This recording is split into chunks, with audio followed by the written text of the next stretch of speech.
Have you ever looked in the mirror and felt, for a fleeting second, like you were looking at a stranger? A brief, unnerving disconnect, where the face staring back at you is yours, but also somehow not. A momentary glitch in the system, a flicker in the continuity you call I. Most of us dismiss it. We blink, the feeling passes, and the familiar stranger becomes us once more. But what if it wasn't just a feeling? Imagine a man. Let's call him Arthur. He's walking through a desolate swamp as a storm gathers overhead. The air is thick with the smell of rain and decay. He's thinking about his mortgage, about a conversation he regrets, about what he's having for dinner. The mundane, beautiful static of a human life. And then it happens. A bolt of lightning, impossibly direct, strikes him. In an instant, he is not burned, not merely killed, he is vaporized. Every atom that made up Arthur, his body, his brain, the cells holding his oldest memories and his newest anxieties, is unmade, scattered into the humid air. He is gone, utterly and completely erased from existence. A few moments pass. The storm rages. Then, a second bolt of lightning strikes the murky water nearby. And through a cosmic fluke, a 1 in a trillion chance that breaks all known laws of probability, something extraordinary occurs. The lightning doesn't just agitate the molecules in the swamp, it organizes them. It pulls carbon from the mud, hydrogen and oxygen from the water, nitrogen from the air, and in a flash of impossible creation, it assembles a perfect replica of Arthur. Atom for atom, molecule for molecule. This being stands up. It looks physically identical. Its brain is a perfect copy, containing every one of Arthur's memories, his regrets, his love for his family.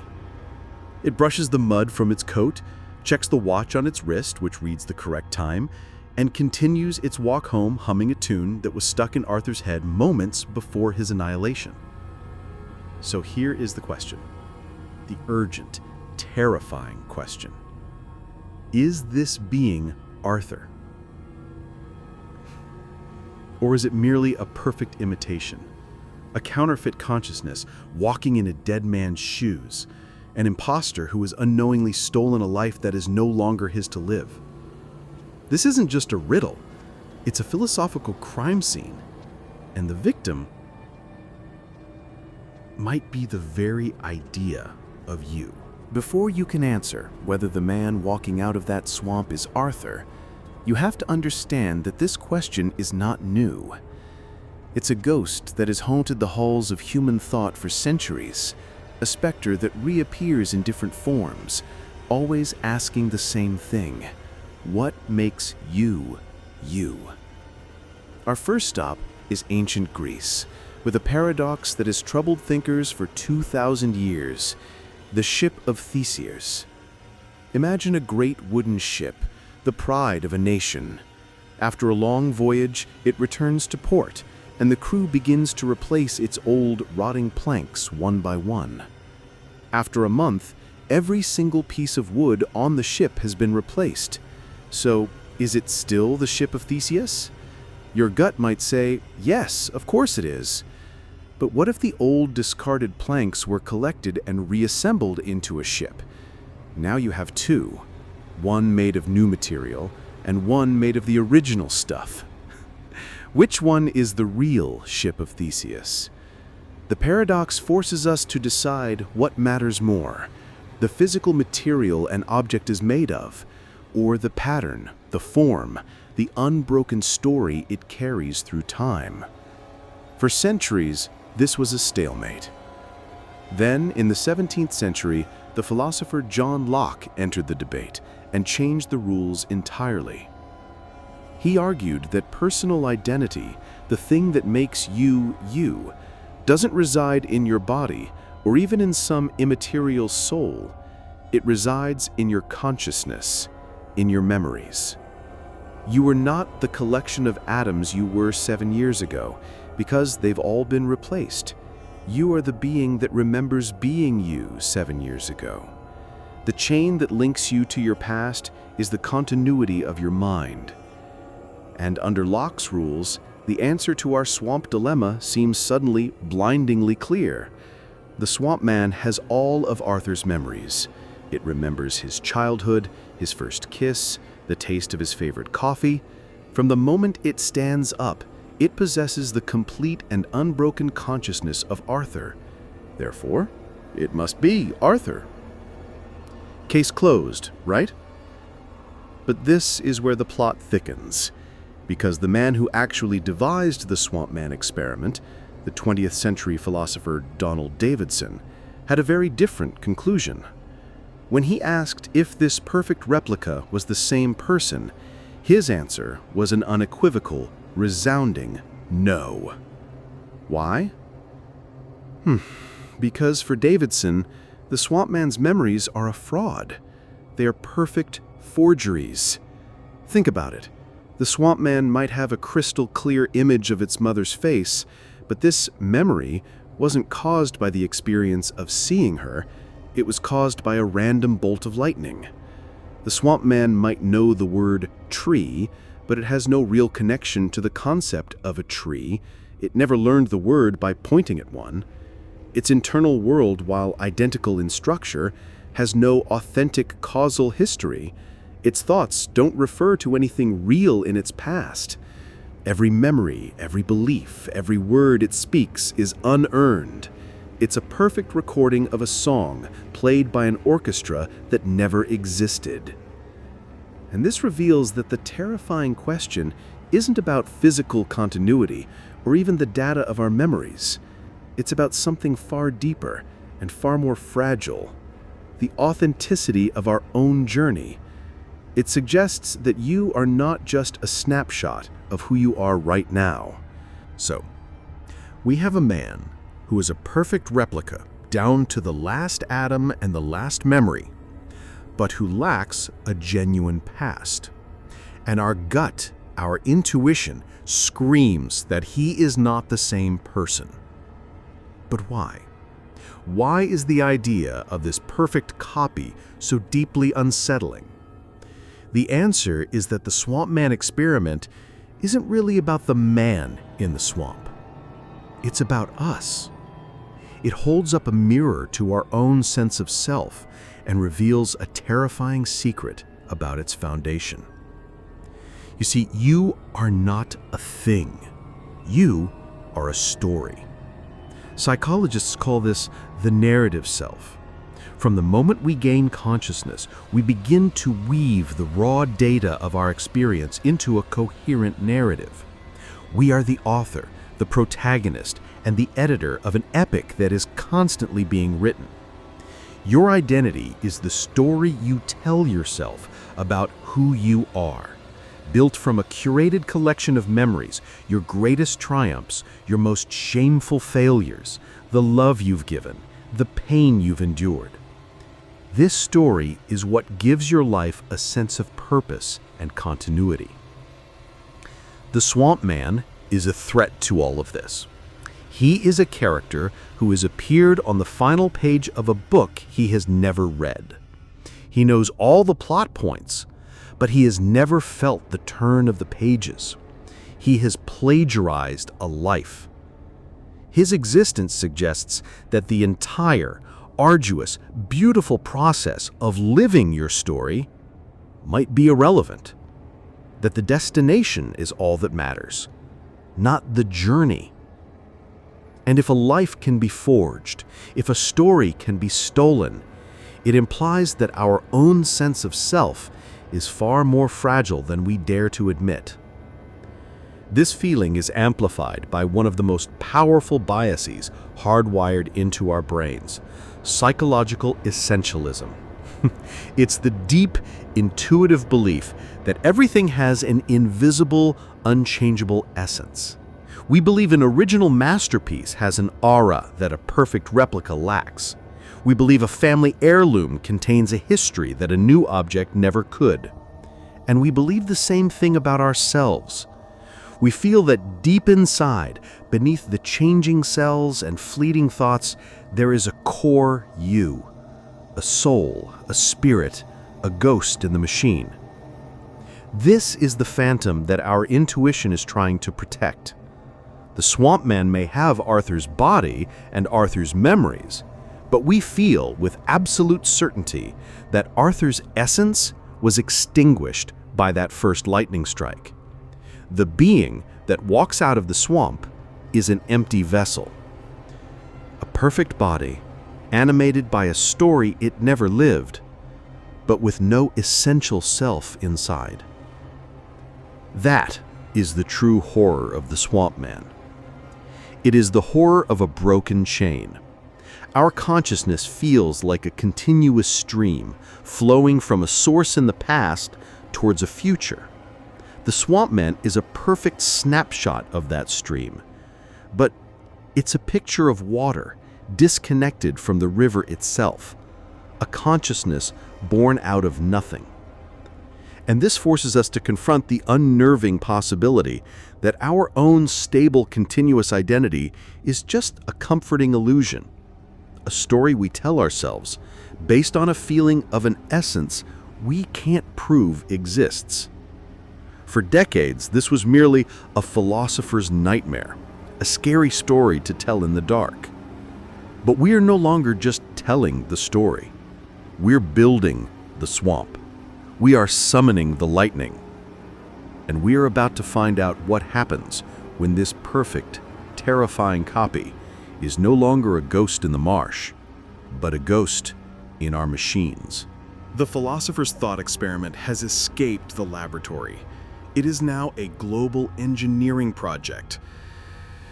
The question of the Swampman no longer belongs to the quiet contemplation of the seminar room. It belongs to the humming, blinking reality of the server farm. The swamp is here, and it is digital.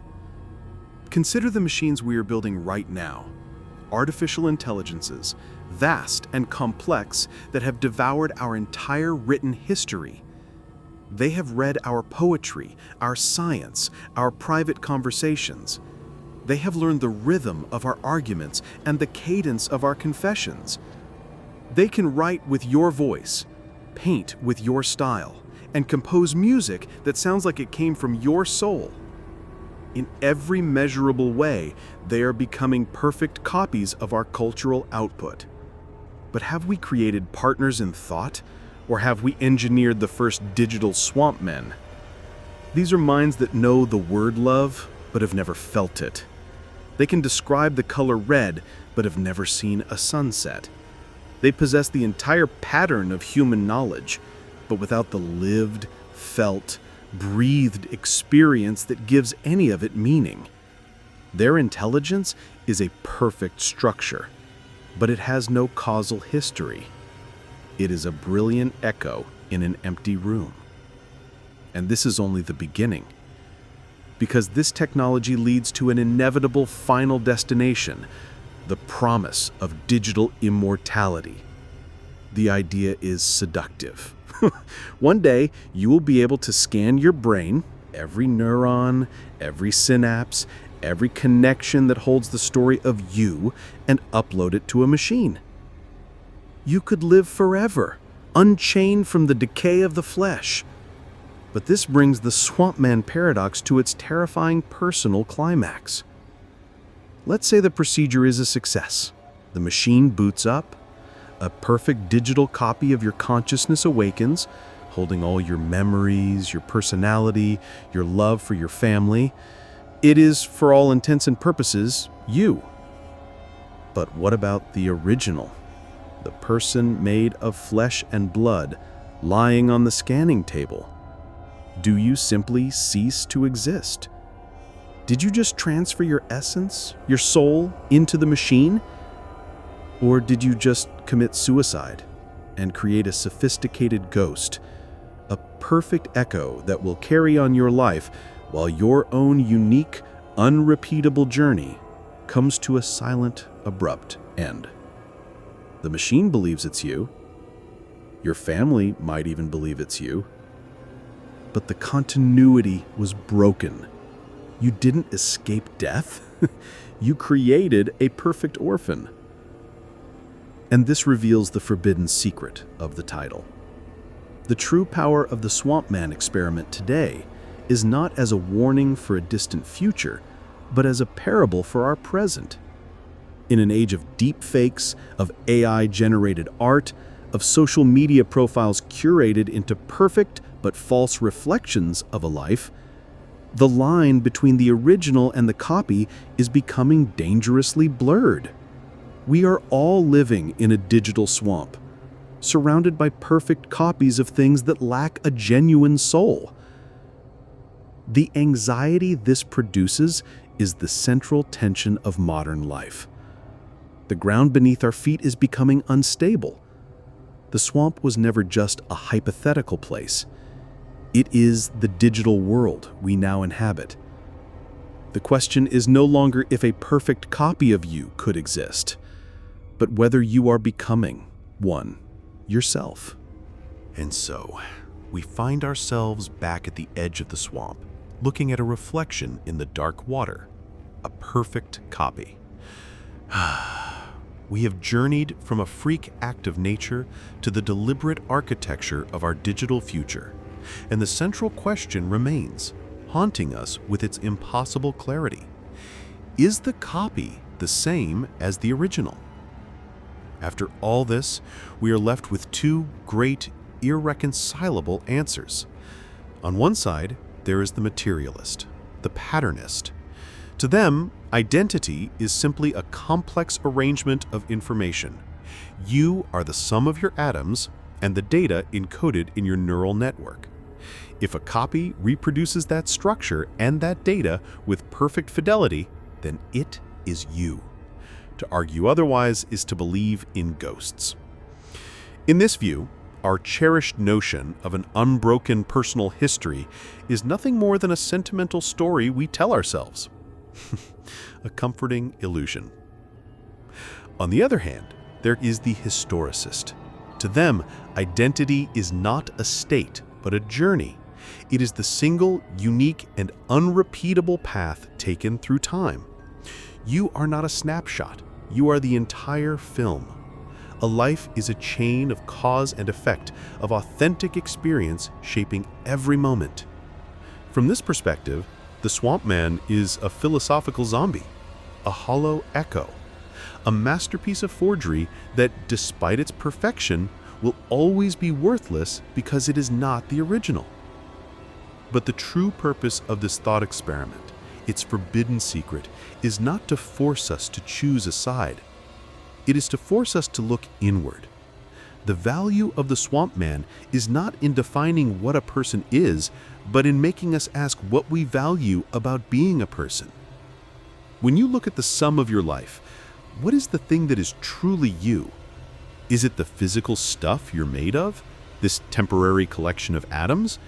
Is it the collection of memories you hold? The data stored in your mind?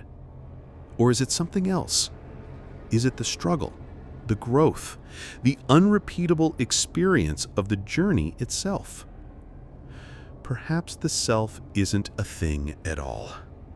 Perhaps we've been asking the wrong question.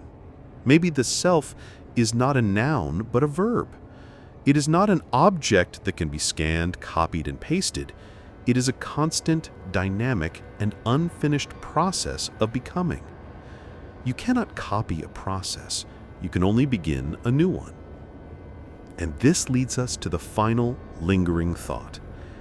In the world we are now building, this is no longer a game of hypotheticals.